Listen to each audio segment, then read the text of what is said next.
Bienvenidos al podcast del Colegio de Contadores Públicos de Guadalajara, Jalisco. Queda con ustedes el anfitrión de este espacio, Víctor Montes Rentería.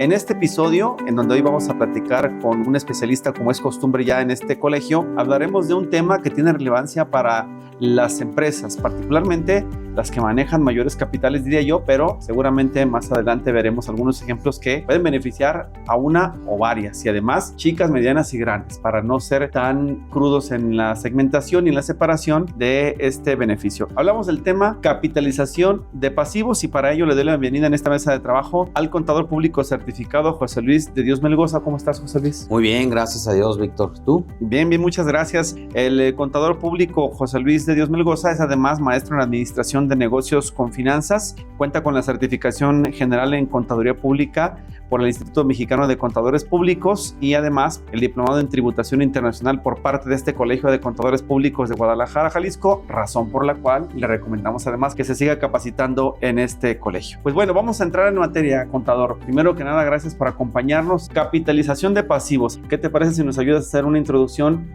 conociendo los antecedentes? Primero, cuando hablamos de capitalización de pasivos, específicamente, ¿a qué nos estamos refiriendo? Sí, muchas gracias, Víctor. Adelante. Yo diría que a manera de introducción, y lo platicábamos, es ver lo que realmente debemos de entender como un pasivo. Si lo agarramos del librito, en la materia contable, los pasivos son todos aquellos compromisos, todas aquellas deudas que demeritan la parte del activo del negocio. Sin embargo, hay que entenderlo bien de manera financiera. Un pasivo es un gran rubro componente de tu capital de trabajo del negocio. Para que un negocio funcione, debe de contar con un capital de trabajo. Y dicho sea de paso, ese capital de trabajo tiene que tener una correcta estructura de capital para que sea viable el negocio. Uh-huh. ¿Cuáles son los elementos importantes de un capital de trabajo? Y lo comentábamos. Uno es la parte del capital, ya sea contribuido, que es el capital social, o el capital ganado en general, y todas las garantías correspondientes al capital contable de la entidad. Como con lo que inicias. Así es. Uh-huh. Es decir, yo quiero ver un negocio, yo quiero ver una empresa, un ente económico que me genere ingresos, yo tengo que arrancar con un capital de trabajo. Bien, así se empieza. Ahora bien, puede ser a la par o no ser a la par la parte del apalancamiento o endeudamiento. Uh-huh. Y en eso estriba lo que estamos comentando, la parte del pasivo. El pasivo, bien entendido, es un capital de trabajo. Al final de cuentas, nosotros, o más bien los entes económicos, lo que hacen es apasivarse para poder generar ingresos, realizar correctamente sus utilidades y evidentemente tener un negocio en marcha. Entonces, dentro de esos pasivos puede haber pasivos por deudas, por parte de un apalancamiento o un tema de días de cartera vencida, uh-huh, por parte de los proveedores, o favoreciendo a la parte crediticia, o bien a través de solicitar un préstamo a una institución financiera, uh-huh, o a un tercero. Al final de cuentas, ¿no?, es una deuda que te va a ayudar a crecer. Por supuesto, por supuesto. Entonces, en ese sentido puede haber deudas tanto a nuestros proveedores, acreedores, a nuestros socios accionistas, a una institución financiera, etcétera. Pero lo que es cierto es eso. El buen entendimiento del pasivo es que es un capital de trabajo para que tu negocio crezca y obviamente se mantenga a flote y en marcha. Uh-huh. Ese sería el tema. Muy bien. Ahora, para la capitalización de pasivos, ¿qué reglas existen? Y si son recientes o han sufrido modificaciones recientes. Sí, mira. ¿De dónde surge el tema de la capitalización de pasivos? Surge del tema de, primeramente, necesidad económica. Olvidemos un poco las disposiciones fiscales, ¿no? La necesidad económica de decir, oye, al final de cuentas, si yo tengo un proveedor que es mi parte relacionada, o un acreedor que es mi propia parte relacionada, y que cada vez va incrementándose la deuda hacia con él, uh-huh, por una necesidad de una reestructura corporativa, o una necesidad de estar pagando en flujo y en impuestos intereses, yo pueda tener acceso a poder capitalizar esa deuda. Esa es como la premisa general, ¿no? Sí. Entonces, surge de la necesidad de operación del negocio. De decir, oye, en la toma de decisiones, a mí me conviene que esa deuda la convierta yo en acciones que pueda, o partes sociales, que pueda canjear a cuenta de esa deuda. ¿Por qué? Porque yéndolo en tema práctico. Evidentemente, en los estados financieros y para efectos de razones financieras, no es lo mismo tener y aparecer en los estados financieros con un tema de liquidez comprometido, con un apalancamiento comprometido, porque repercute en toma de decisiones corporativas, llamámosla a nivel grupo o a nivel general en la entidad. Te puede hacer ver más débil o más fuerte. Así es. Y en esa debilidad, imagínate que tú quieras tener acceso a un nuevo crédito bancario, ¿no? O un nuevo crédito con un tercero para poder crecer o diversificar tu negocio.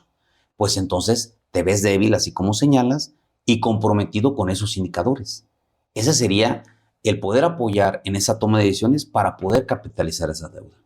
Ese sería el escenario general, en términos prácticos y de negocio. Ahora bien, evidentemente hay que atender al momento de tomar esa decisión a dos factores. Número uno, que efectivamente se compruebe que esa deuda puede ser capitalizable. Ese es uno, ¿no? Y obviamente esa capitalización atienda a las normas de información financiera, tanto internacionales como las nacionales, que ya en el proceso de auscultación es muy similar a la materia internacional. Eso es lo que hay que entender. Pero hay un ingrediente adicional, que ahora es lo que vamos a platicar con motivo de la reforma fiscal 2021 que se incorporó en nuestra legislación. Esa es la que empieza a tener los primeros cambios para que las empresas puedan aprovechar la capitalización de pasivos. Así es. Y quiero señalar algo que es importante para toda la membresía. ¿Por qué surgió esta reforma que se dio? Y vamos adelantando un poco.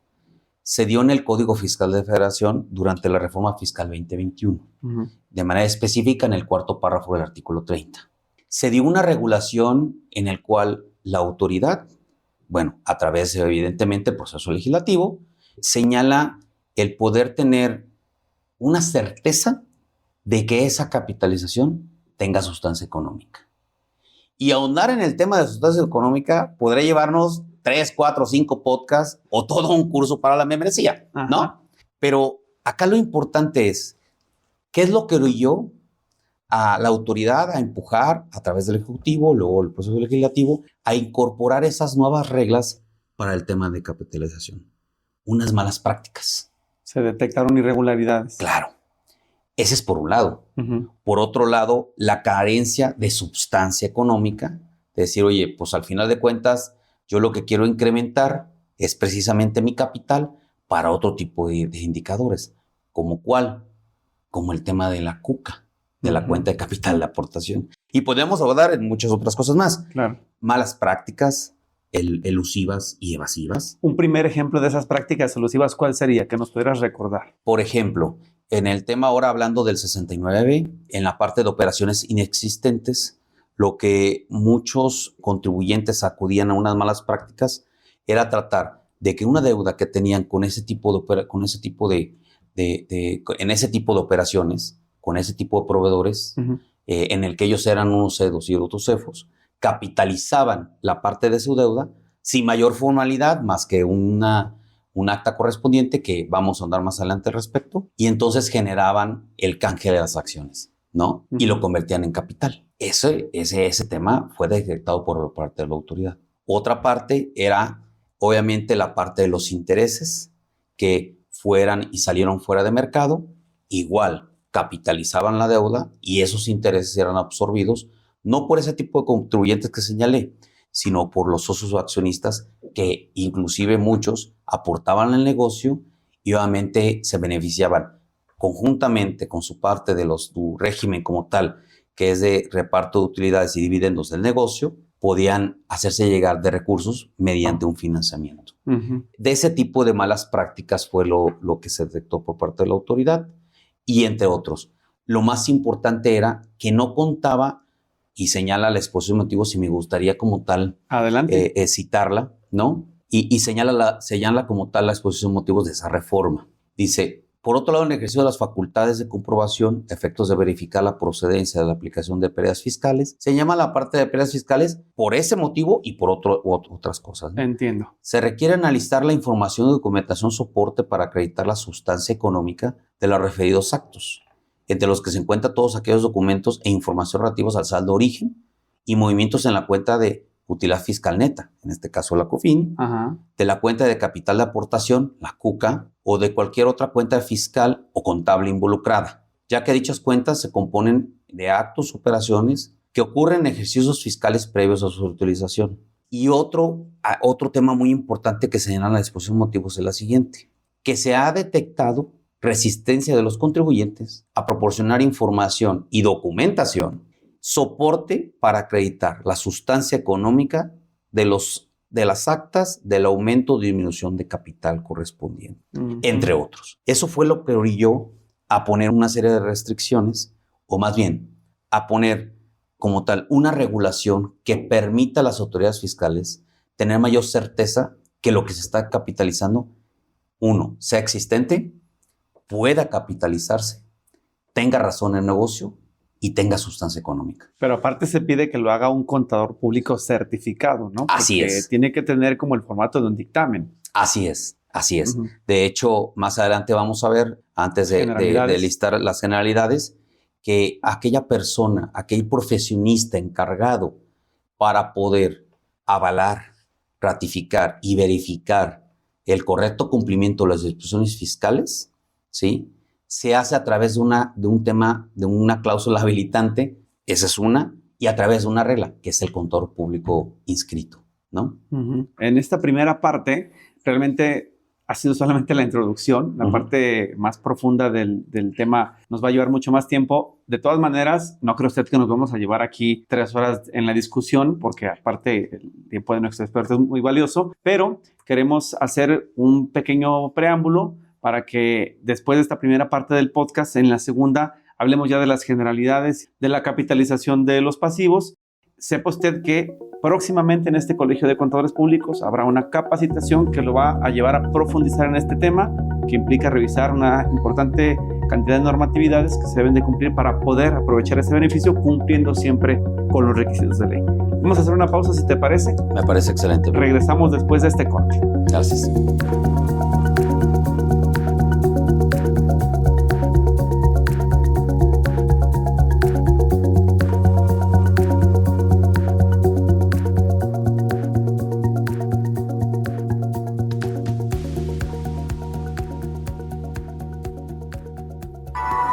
¿Sabías que el dominio de las finanzas puede ayudarte a manejar correctamente tu dinero, aprender a ganar, ahorrar, tener utilidades y liquidez? Si no lo sabes, aquí te decimos cómo. Inscríbete en el Diplomado en Finanzas 2024 y aprende cómo armar un correcto plan de retiro, convertir el crédito en un aliado, disminuir costos y generar utilidades en una empresa, negocio o emprendimiento. Aprende a desarrollar herramientas y metodologías que te permitan evaluar el desempeño de los negocios, proyectar la información financiera y apoyar en la toma de decisiones. El Diplomado en Finanzas se realizará del viernes 31 de mayo al viernes 31 de agosto, en el Colegio de Contadores Públicos de Guadalajara, Jalisco, y también en la modalidad virtual. Aprende con nosotros el valor del dinero en los negocios, sobre los mercados financieros y realiza un correcto diagnóstico financiero de la empresa, entre otros. Ven al Diplomado en Finanzas. ¿Qué estás esperando?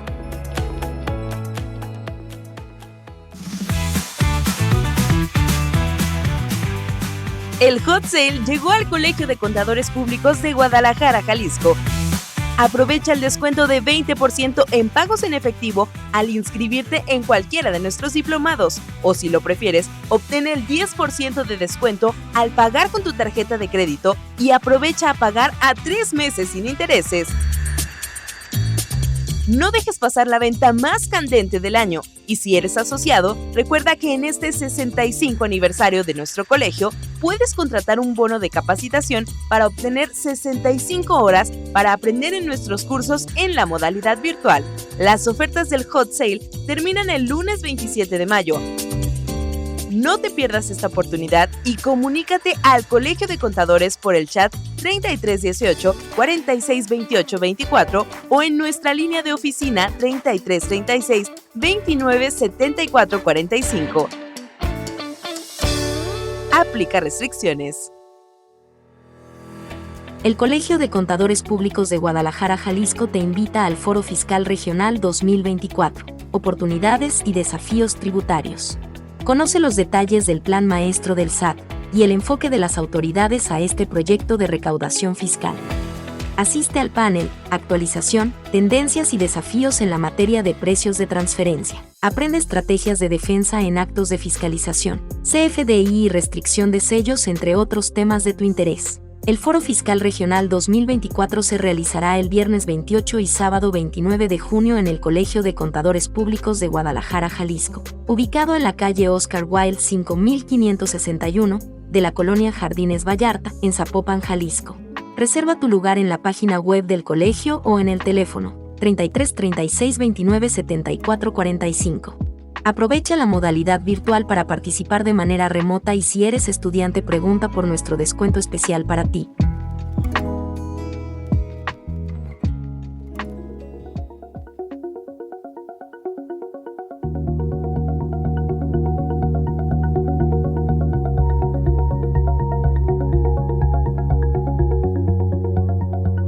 Ya regresamos a este podcast del Colegio de Contadores Públicos de Guadalajara, Jalisco. Nos acompaña, les recuerdo, el contador público certificado José Luis de Dios Melgoza, quien además es integrante de la Comisión Fiscal 2.0 y de la Comisión Fiscal Internacional. Unas comisiones con mucho trabajo, ¿no? Así es, sí, siempre tratamos de ver temas importantes que atañen a la membresía, como es en este caso, este tema que puede ayudar muchísimo en la toma de decisiones. Claro, y digo, voy a preguntarte de una vez y lo reiteramos al final. Me decías que está en puerta una capacitación para hablar también de este tema, de la capitalización de pasivos. Así es. Ya está prácticamente por iniciar. Prácticamente por iniciar, no me quiero adelantar la fecha, va a ser durante el mes de junio, vamos a ahondar en este tema, pero de manera ya más detallada y sobre todo todas las aristas correspondientes. La parte financiera, las normas de información financiera, que nos va a apoyar ahí la comisión de dictamen, la norma de información financiera, la parte de, ahorita que vamos a citar el tema de las normas de atestiguamiento para que emita como tal el contador público inscrito su opinión respecto de esa capitalización y obviamente las disposiciones fiscales correspondientes originadas por esa capitalización de pasivo y las repercusiones hacia un futuro y a un espectro mayor, como algunos precedentes en esa materia que nos ha dado los distintos tribunales. Muy bien, pues un saludo a todos los amigos de la Comisión Fiscal 2.0 que siempre también nos han apoyado en el desarrollo de este podcast. De regreso al tema, Luis, vamos a seguir charlando de esto y a mí me queda una pregunta. ¿Le aplica a todo tipo de contribuyentes la capitalización de pasivos? Sí, pareciera un tema que es para grandes contribuyentes. Ajá. No es así. La capitalización de pasivos es para todos, para todos los contribuyentes.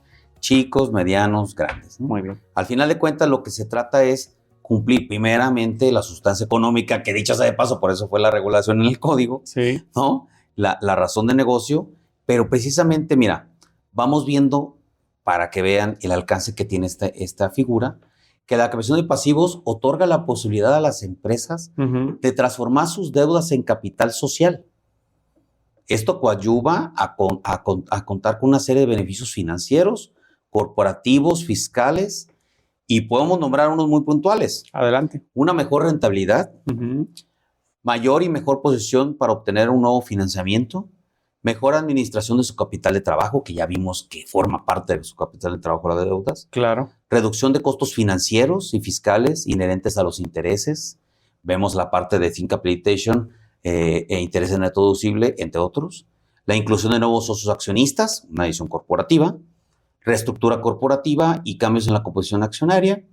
Cambios en los valores de las partidas sociales o acciones. Es decir, las proporciones. Ojo ahí, porque muchas de las veces tomamos ciertas decisiones o hacemos unos planes de negocio o queremos optimizar la carga impositiva y es importante la reestructura corporativa, sí, bajo ese escenario de los valores de las partes sociales o acciones. Muy bien. Un incremento en la CUCA. Esta figura te incrementa tu cuenta capital de aportación, un mejor escenario en temas de presión delgada, como ya lo mencionamos, y una reducción en el impacto fiscal en tu necesario correspondiente ahora con la nueva fracción 32 de los intereses netos deducibles. La pregunta también sería, ¿cómo se va a aprovechar o cómo las empresas pueden aprovechar esta figura de la capitalización de pasivos? Porque ahí están los beneficios, pero ¿cómo le hago yo para hacerlos efectivos hacia mi tipo de negocio? Bien, si ya tomamos la decisión, primero hacer una evaluación correspondiente, si puede ser, y ahí involucramos a la parte financiera para ver las normas de información financiera, si esa deuda es capitalizable o no. Ajá. Y todo lo inherente a la deuda, al principal, ¿no? Como son los intereses y como es el tema del IVA, que ahí hay un asunto importante en materia de IVA en los últimos presentes que tenemos en tribunales, que igual y puede favorecer o no de hacerlo efectivo la captación de los intereses. Ahora, ¿cómo se puede lograr? Obviamente observando ese cuarto párrafo del artículo 30, ¿no? Es decir, que tiene que observarse, es una cláusula habilitante, todo lo concerniente a una regla de la resolución miscelánea, que en este caso para 2024 la regla 28119, en sus 17 fracciones, señala los lineamientos correspondientes para poder acreditar y certificar esa captación de pasivos. Y en esa regla señala también quiénes pueden avalar esa captación de pasivos y certificarla. En este caso, como lo decíamos en un preámbulo, serían los contadores públicos inscritos. Son aquellos en los cuales, entre todas esas fracciones, tienen que hacer valer que efectivamente se cumplen con las disposiciones fiscales correspondientes y con las normas de información financiera, que en este caso serían las normas C9, C11 y C19, que competen plenamente al tema de deudas, capital e intereses, ¿no? O sea, lo más importante es que no piense usted que acaba de escuchar el tema, quiere hacer una capitalización de pasivos y va a poner un anuncio en el periódico o en redes y necesito un contador para esto. Así no es. No. Tienes que buscar un profesional que cumpla con todos los requisitos que incluso te pedirían nos dieras detalle y punto por punto los más relevantes para que se sepa perfectamente cómo el empresario lo puede aprovechar. Claro, primeramente yo les diría un análisis previo de su área fiscal correspondiente para ver todos los espectros y que esté la documentación que acredite esas deudas, que sean reales, cuantificables y medibles. Número 2, si ya se tomó esa decisión por cualquiera de lo que ya nombré, una decisión corporativa de insustancia económica, ahora sí, señalar que esta capitalización tiene que ser a través de un contador público, no solo certificado, sino un contador público inscrito ante la autoridad fiscal. Y ojo, hay algo muy importante y lo vamos a ver en este curso. Este contador emite una opinión. Y a nuestro entender es una opinión de carácter fiscal, conforme las normas para atestiguar de la serie 7000, conforme a un rubro específico. Entonces, al emitir una opinión, estamos hablando de un dictamen. A nivel de auditoría casi, ¿no? Pues exactamente. Un nivel de auditoría que cumpla con las disposiciones fiscales y obviamente tendremos que ver todas las repercusiones que conllevan una emisión de una opinión de estas características, que es un dictamen, tanto para una repercusión del contribuyente como para el propio contador público inscrito, ¿no? Entonces, en resumen, es una excelente figura para la toma de decisiones, no está alejada de la realidad, no es para grandes contribuyentes solamente, puede favorecernos en los aspectos que ya revisamos, pero hay que estar bien sustentada, bien determinada, bien revisada para poder acceder a ese tipo de figura y que pueda favorecernos en nuestro negocio. ¿Habrá manera de hacer como un listado de los requisitos para la capitalización de pasivos? Sí, todos son importantes. Claro. Pero los más importantes, ¿no? Indicar si antes de la captación del pasivo era parte relacionada del contribuyente que captó el pasivo o no. Eso atiende a la razón de negocio. Sí. Entonces hay que buscar y hay que ver esas características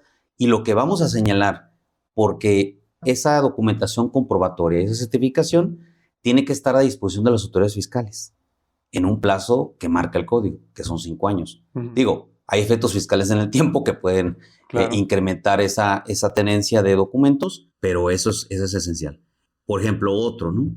Que obviamente que el documento que acredite que el origen de la obligación del pasivo efectivamente se pueda capitalizar, como puede ser pagarés, contratos, o sea, contrato de financiamiento, todo lo concerniente a que efectivamente acredites el pasivo. O sea, que le dé veracidad. Así es.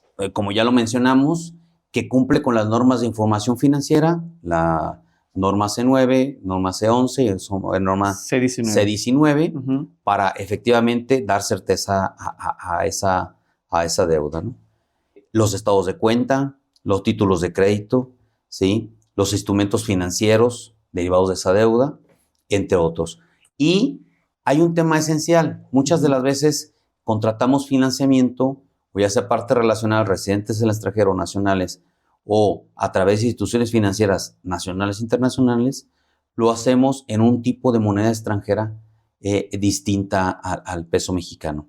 Obviamente se tiene que ver y señalar el tipo de cambio correspondiente y justificar si el tipo de cambio no va contra el Diario Oficial de la Federación, y obviamente hay decisiones corporativas que te llevan a esos escenarios, y justificar el por qué tuviste ese tipo de cambio con una sustancia, ¿de acuerdo? O sea, el balance es a mucha profundidad. Pues. Claro que sí, claro que sí. Obviamente que tengan los documentos fecha cierta, ¿sí?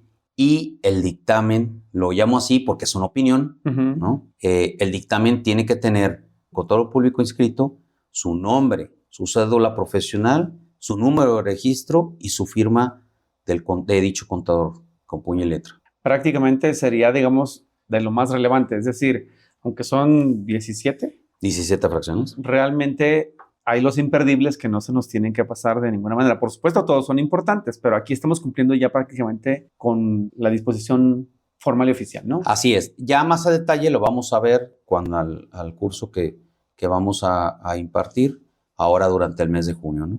¿Alguna conclusión para el tema, para quienes están interesados? Porque seguro estoy que más de algún empresario que nos está escuchando sabe perfectamente que está en ese escenario, que tiene pasivos y puede aprovechar, pero a lo mejor hay algo que no le cuadra, que no entiende y lo quiere desmenuzar, comprender o capacitar a su personal para que lo pueda hacer efectivo. Claro, una recomendación, primeramente que acudan evidentemente al curso que vamos a impartir aquí en el colegio. Lo más importante. Sí, claro. Ese curso estamos haciendo un esfuerzo para no solamente que vaya enfocado a la membresía, sino que vaya enfocado específicamente al departamento de finanzas de las compañías y obviamente al empresario, que es de su interés, que ahora que tiene un escenario así, corporativo, que no está muy adecuado por ese apalancamiento, pueda acceder en esa figura, obviamente con todos los requisitos correspondientes, para poderle dar mayor valor a su negocio o coadyuvar en su toma de decisiones.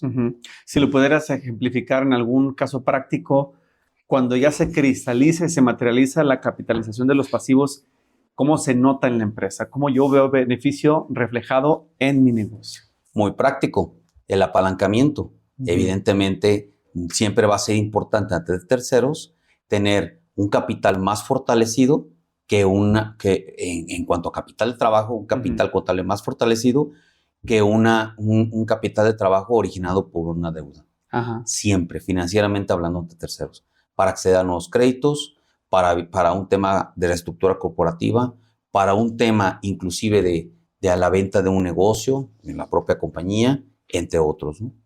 Bueno, pues ahí está la recomendación. Usted ha escuchado en esta charla al contador público certificado José Luis de Dios Melgoza, integrante de la Comisión Fiscal 2.0, de la Comisión Fiscal Internacional, por supuesto, en la que ya además es veterano, le diré yo, con todo el conocimiento que le da el ser maestro en Administración de Negocios en Finanzas y, por supuesto, la certificación general en Contaduría Pública y la serie de diplomados y otras especializaciones que él ha tomado. Así que yo le sugeriría de amigos que aproveche esta oportunidad, que se informe del curso de capacitación, de esta charla que se va a llevar a cabo en el colegio y que esté pendiente de las redes sociales del propio colegio, de las publicaciones de este y otros podcasts donde estaremos dando a conocer esta información para que si le interesó se acerque y salga como siempre de este colegio bien preparado. José Luis, la información que nos has dado queda suficientemente clara, pero si tú pudieras darles un consejo de frente para que pudieran aprovechar este esquema, ¿cuál sería? Sí, mi consejo es que es de las figuras que aún están en las disposiciones fiscales, que pueden favorecer a la toma de decisiones sin necesidad de recurrir a malas prácticas, que desgraciadamente en nuestra profesión, no aquí en este colegio, pero afuera de nuestro medio, se han dado diferentes tipos de malas prácticas en los cuales recurren a la elusión o la evasión fiscal. Esta es una figura importante que puede favorecer a tener un mejor escenario corporativo, financiero, en la toma de decisiones y decirlo tal cual es. A mí me gusta decirlo tal cuales son las cosas. Adelante. Atender a una correcta planeación fiscal que va de la mano al negocio. Una planeación fiscal es en base a la planeación operativa de negocio de la compañía y financiera, se implementa de la mano un tema de planeación fiscal, que no es más que nada la optimización de la carga tributaria. Entonces, esta figura resulta atractivo. Los invito a que puedan tener a bien participar en esta presentación que estamos diseñando por parte de la Comisión Fiscal 2.0, la Comisión de Dictamen, y podamos ahondar en esta área de oportunidad que puedan tener muchos y las favorezcan esa toma de decisiones. Claro, y creo que das en el punto exacto. Se trata de una correcta planeación fiscal. Así es. No promover una evasión o una elusión fiscal. Exacto. Son cosas totalmente diferentes. Agua y aceite. Así es. Muy bien. Gracias, José Luis. No, al contrario, gracias a ti, mi estimado Víctor. Nos vamos, termina este podcast. Cuídese mucho, pásela bien. Lo esperamos en la próxima emisión. Hasta luego.